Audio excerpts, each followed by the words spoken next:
Dans cette vidéo, j'avais envie d'aborder un sujet peut-être que l'on n'aborde pas assez. Il s'agit des bijoux. Et pour ce faire, j'avais envie de vous montrer ce qui compose ma boîte à bijoux minimaliste, parce que au fur et à mesure des années, j'ai vraiment fait un énorme tri dans tout ce que je pouvais avoir. Et je me suis rendu compte que là aussi, c'était important de retourner à l'essentiel, de ne conserver vraiment que ce qui comptait pour nous. Donc dans cette vidéo, je vais vous donner des petits conseils pratiques pour vous aussi faire le tri dans votre boîte à bijoux et peut-être prendre conscience de certaines choses. Alors, la première chose par laquelle j'avais envie de commencer, ce sont mes colliers. Alors, les colliers, je compte avec vous, hein. J'en ai 1, 2, 3, 4, 5 et 6 avec celui que je porte. J'ai 6 colliers qui comptent beaucoup pour moi. Le premier que je porte énormément, si vous me suivez depuis un moment, vous savez que c'est un de mes colliers fétiches. C'est celui-ci.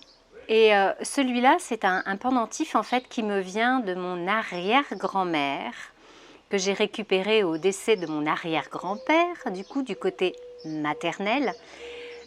C'est un pendentif un petit peu art déco, un très joli pendentif, en tout cas moi je l'aime beaucoup, encore une fois je crois que c'est propre à chacune.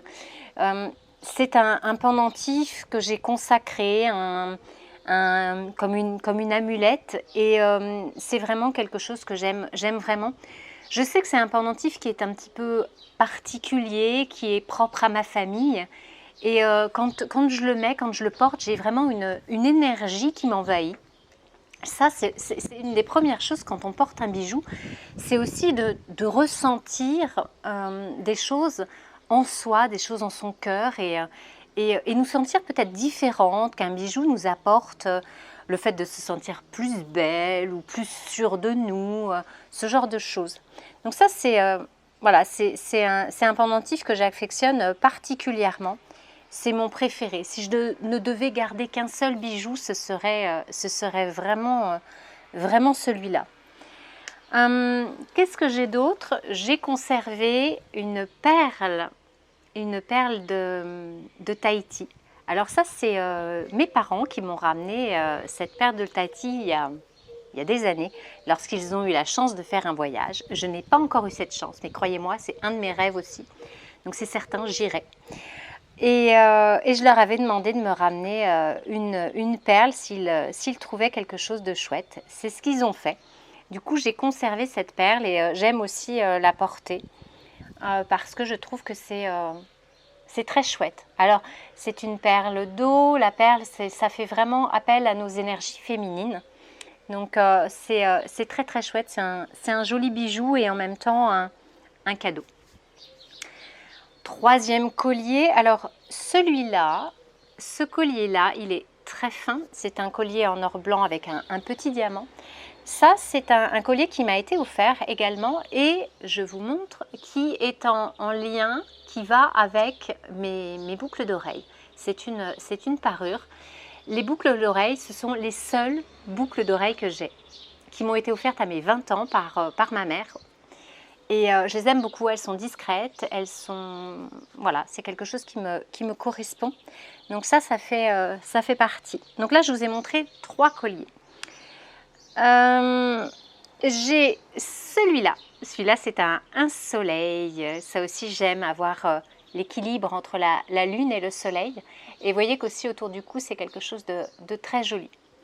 Donc le premier conseil que j'aurais à vous donner, je vous montrerai le dernier collier après, c'est vraiment de ne conserver dans votre boîte à bijoux des bijoux qui vous parlent. Des bijoux qui, quand vous les voyez, vous provoquent une émotion. Ça, ce sont des bons bijoux. Et en règle générale, ça fonctionne dans la penderie, avec nos vêtements, avec les sacs à main, les chaussures. Enfin, ça, on peut y mettre ce sentiment derrière toutes les choses que l'on va conserver. Donc, faites un tri dans votre boîte à bijoux et mettez de côté les bijoux qui vous apportent une émotion.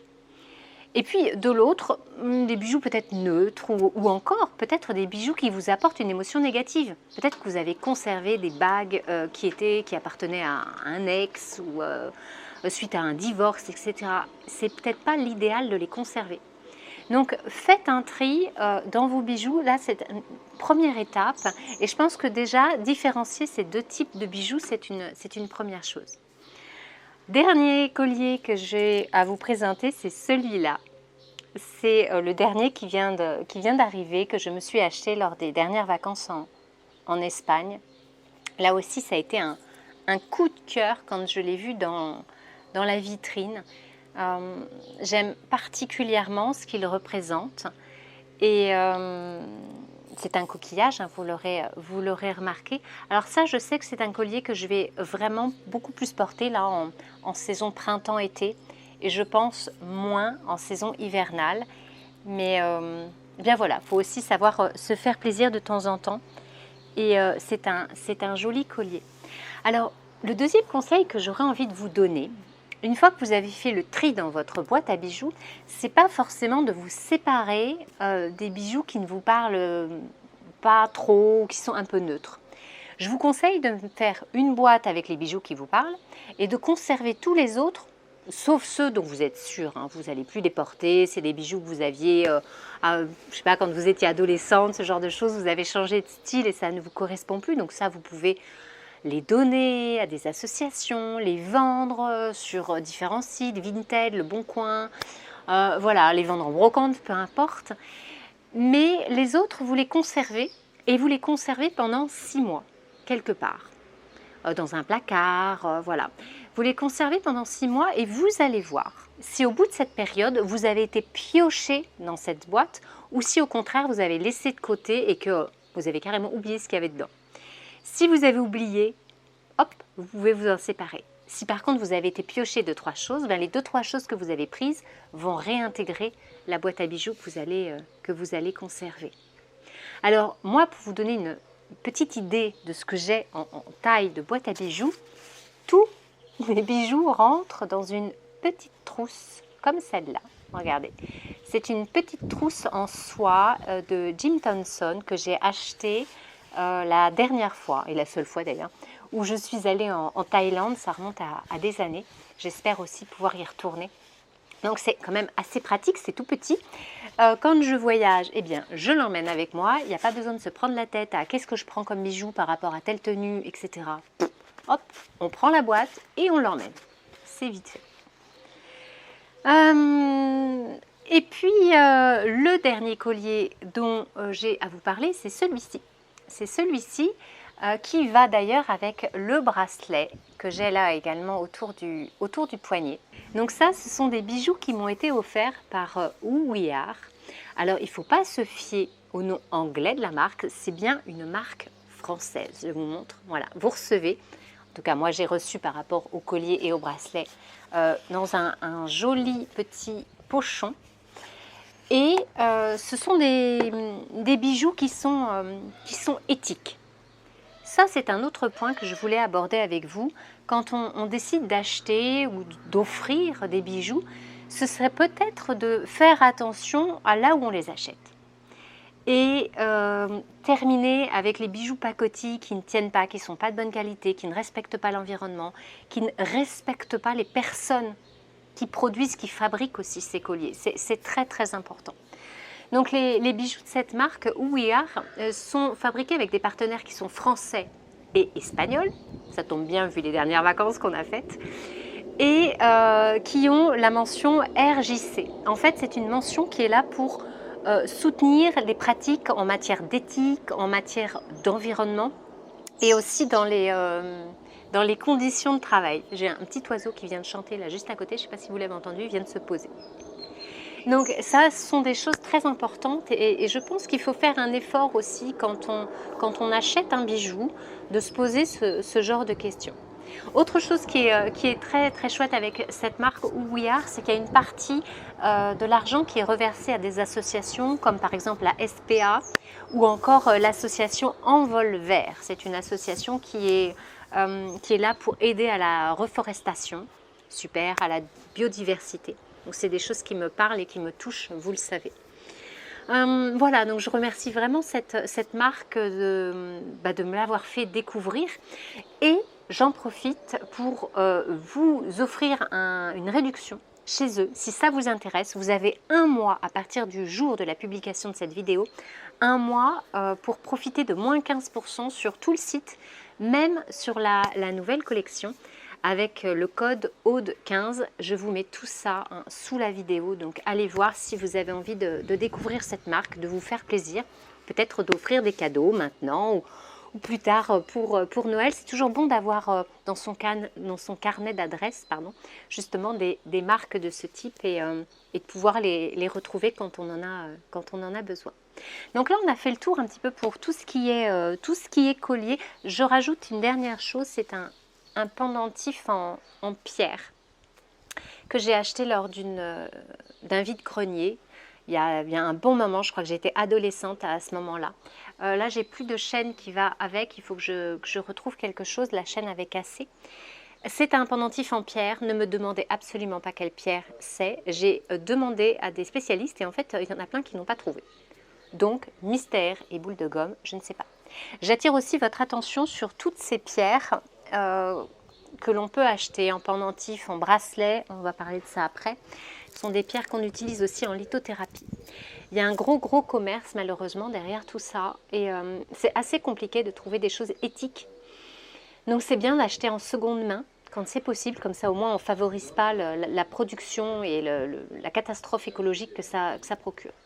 Alors, en ce qui concerne les pierres de ce type-là, on va passer au niveau des bracelets. Alors, ça, c'est 2 bracelets en pierre qu'il me reste. J'en avais un autre qui a cassé.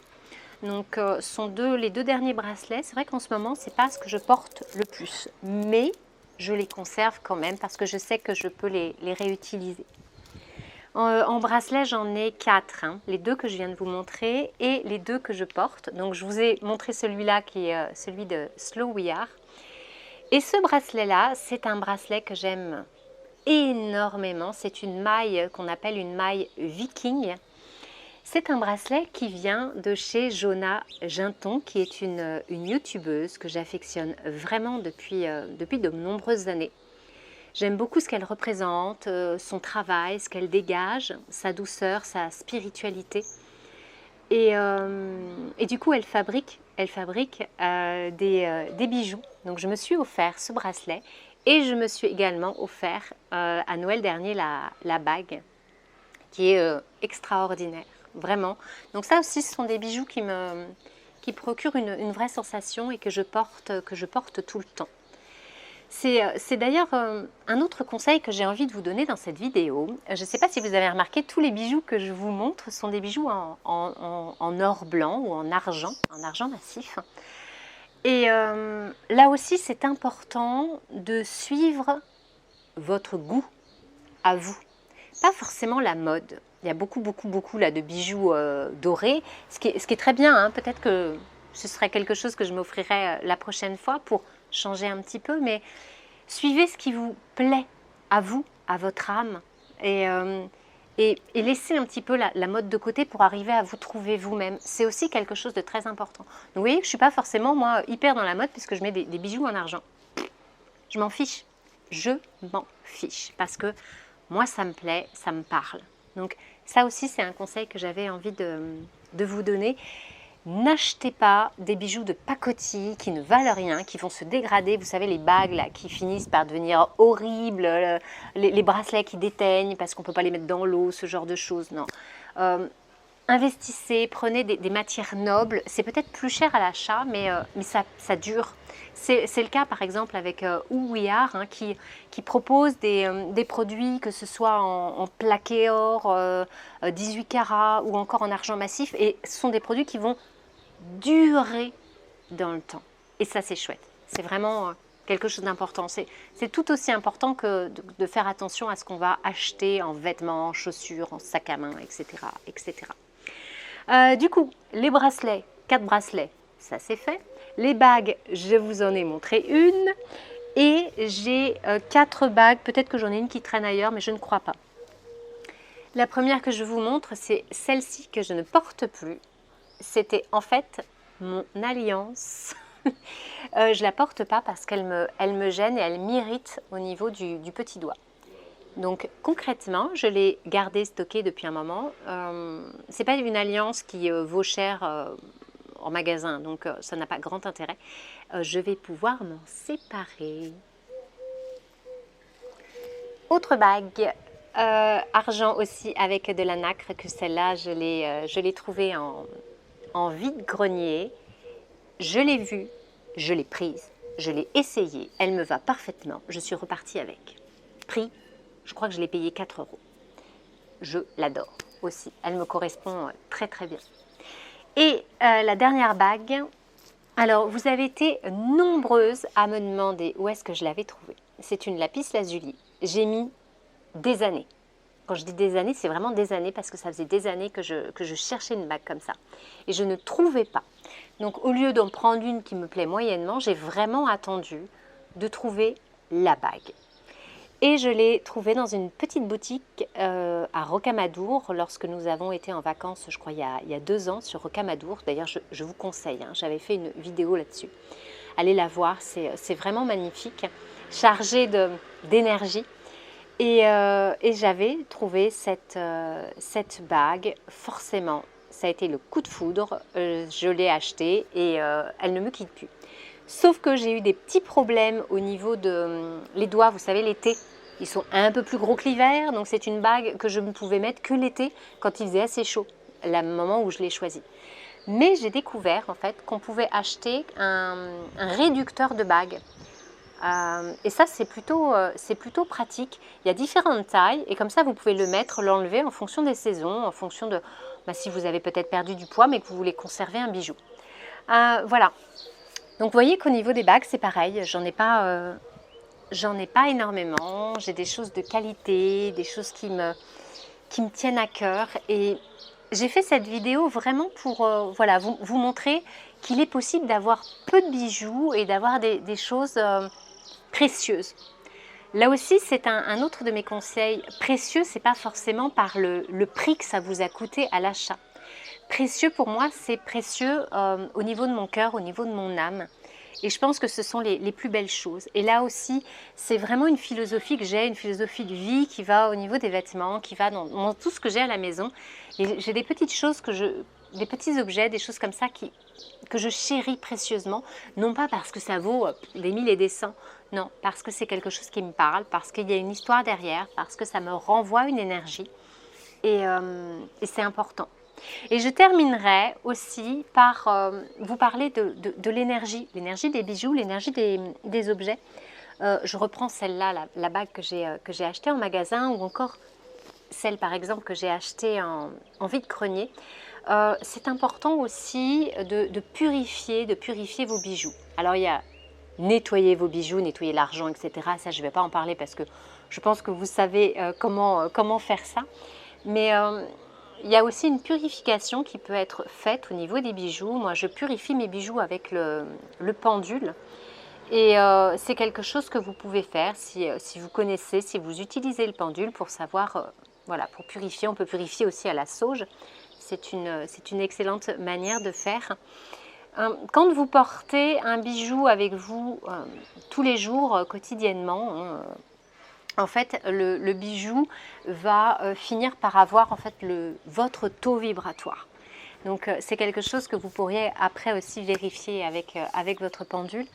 Donc là, ce n'est pas des bijoux, par exemple, ceux que je porte avec moi, ce ne sont pas des bijoux que je vais purifier très régulièrement, sauf quand je fais une purification de moi-même. J'espère que cette vidéo vous a plu. N'hésitez pas à vous abonner à ma chaîne, à me rejoindre sur Instagram, les réseaux sociaux où je partage énormément de choses. En attendant, je vous souhaite de faire un bon tri dans vos bijoux et puis n'hésitez pas à envoyer des photos, à me taguer sur les réseaux et à partager avec moi. Je vous embrasse.